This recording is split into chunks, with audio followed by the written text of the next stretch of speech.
Hey travelers, welcome back to Laura's Travel Talk and our series of the 50 U.S. states, one state a week. This week, we're looking at New Hampshire. New Hampshire is super interesting because it's way up in the northeast of the country and there is so many cool and different kinds of things to look at and see, and fantastic mountains and resorts. So let's dive into it. I put a little map there and drew a line to all the little places we're going to take a look at and review. Not in a particular order, but just so that you can see distances. So we're going to start off with Hanover, New Hampshire. Hanover is the home to Dartmouth University, which is an Ivy League school. It has great museums and fabulous surroundings. And the town of Hanover itself has that little small town charm. I mean, you can see it in the pictures there. It's kind of a fun place to just meander about and go into shops, and it looks like Lou's restaurant there is a must stop. And I read a cute little tagline that said, Hanover is where the Appalachian Trail meets the Ivy League. So enjoy. Next up is Lake Sunapee. Lake Sunapee is a gorgeous outdoor recreation area, and you can go there for something to do all 4 seasons of the year. It's the 3rd largest lake in New Hampshire, and its neighbors Little Sunapee and Pleasant Lake provide all kinds of opportunity for water sports, swimming, fishing, boating, etc. And that's that little Burkhaven lighthouse in the middle of Sunapee there in the picture. So nearby there's Mount Kearsarge and Mount Sunapee, and that is where you can do all the winter sports for the other season of the year. And during autumn, it's a fantastic place to view foliage among all the stone walls and the old churches and barns. And people who love covered bridges will want to make a stop in Cornish, because that's the home of that Cornish-Windsor Bridge, which crosses the Connecticut River from New Hampshire to Vermont. And it's the longest wooden covered bridge in the U.S. Next up is Lake Winnipesaukee. So, look at those pictures. I mean, my gosh, you guys. The reflection of those homes on the lake, beautiful scenery, the sunset. Good Lord, with this lake. It looks like some of these lakes up in the northeast have some of the clearest waters I've ever seen. You can also go out there in winter. As you can see, they have some winter fun sports and activities. So they get used to that lake all year round. And then in addition to just the lake adventure, you have the Winnipesaukee Scenic Railroad, which is open every day through the summer. And then in the spring and the fall, it ratchets down to every weekend. But it offers spectacular views on the scenic railway. You can, grab some lunch and travel like you're back in time in an old-fashioned rail car, traveling through the mountains. And then, of course, in the fall, it's one of the best ways to see fall foliage without having to drive through. You can stop and grab yourself a lobster roll or some of that fresh lake trout that they get off of Lake Winnipesaukee. So check that one out, because that's a pretty cool place to go. Next up, we have White Mountain. There are so many things to explore at White Mountain. It's incredible.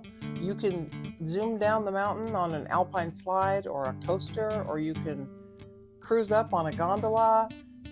You can travel to the summit of Mount Washington on a cog railway. You can, by taking the classic train through the valley along a river. You can go on a moose safari or a guided ATV tour. You can zip line through the trees, go mountain biking, hiking.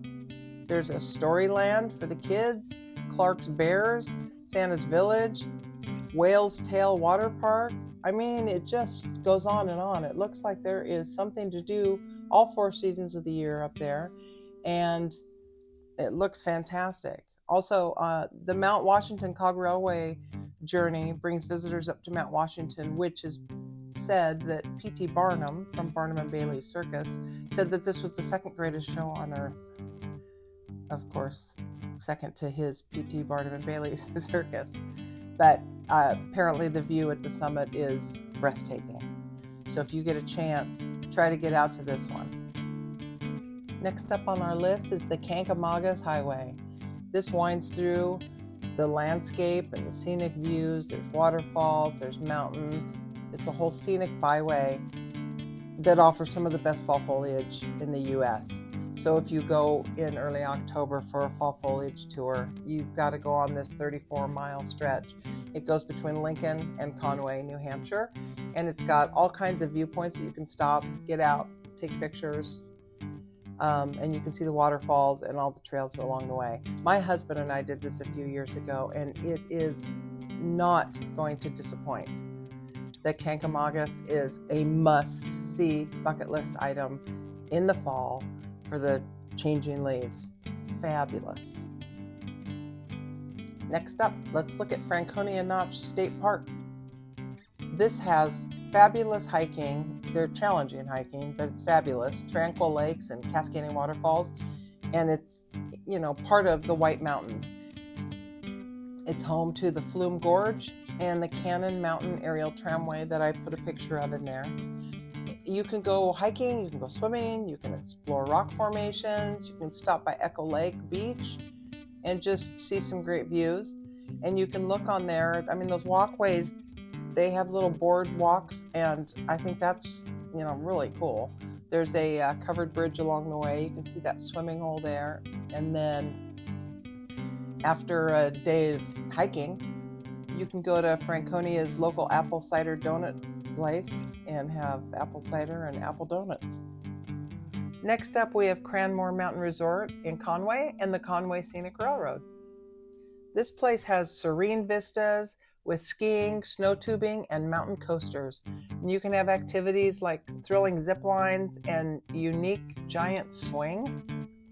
And then there's Diana's Baths, which are a natural escape featuring easy trails through lush woods leading to stunning waterfalls and clear pools amid the rock formations. Family picnics and dog-friendly outing is a plus here. And then you have the Conway Scenic Railroad that you can hop on the train and take a fabulous ride and see all of the mountainside and the beautiful scenery. Next up, we have Castle in the Clouds. At the time of completion in 1914, the Castle in the Clouds was known by another name, Lucknow Mansion. Tom Plant and his wife Olive had cultivated their dream to perfection with a 6,300-acre claim as their own. Over the following decades, Lucknow passed through several hands on its way to becoming what is now Castle in the Clouds, and it's open to everyone. They have 16 rooms that are completely preserved in the way they were designed, including down to the clothing that is there. But to get there, you have to drive up the mountain road, wind back and forth, and park up at the carriage house, and then the trolley will take you up the rest of the way to the castle. And then you can wander about as you wish. It sounds like a really cool place, and you can see it's really gorgeous up there at the top of the mountain, and they do weddings, and you can book private affairs up there. So see if you can get up there and enjoy Castle in the Clouds. Next up, we have Portsmouth Market Square. Portsmouth is a coastal city with vibrant arts, history, and food scenes. And you can see it looks like a charming little place to just spend a day wandering around.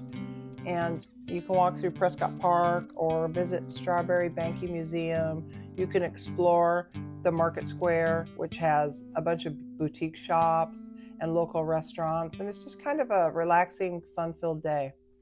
And then you don't want to leave without trying some of Portsmouth's seafood chowder or classic New England lobster. And then grab a fresh baked treat over at Sarah's Bakery for dessert. And it's a favorite for pastries and cakes. So enjoy Portsmouth Market Square.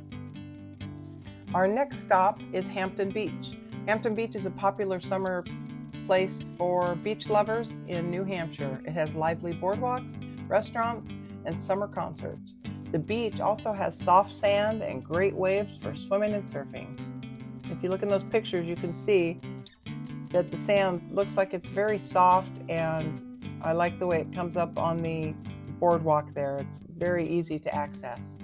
And then if you look at the pictures, I posted the little town where you can walk around, and there's a lot of little tourist spots, restaurants, and places to buy souvenirs. Looks like a great little beach town.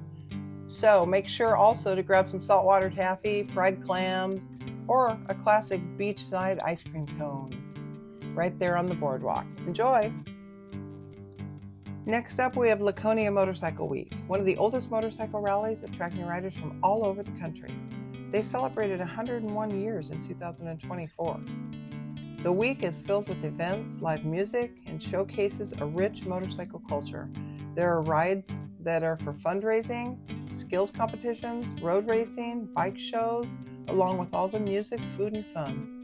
It looks like a great time, and a lot like Sturgis in South Dakota, where you can spend the week with all the motorcycle enthusiasts and events.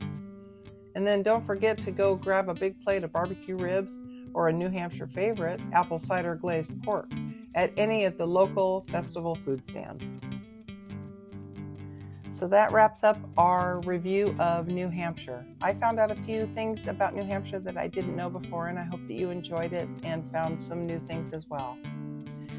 Make sure and leave me some comments in the comment section. Give it a thumbs up, and if you'd subscribe, it would be great. I thank you for watching, and wait for next week until we bring you another state in our series of 50 U.S. states, one a week.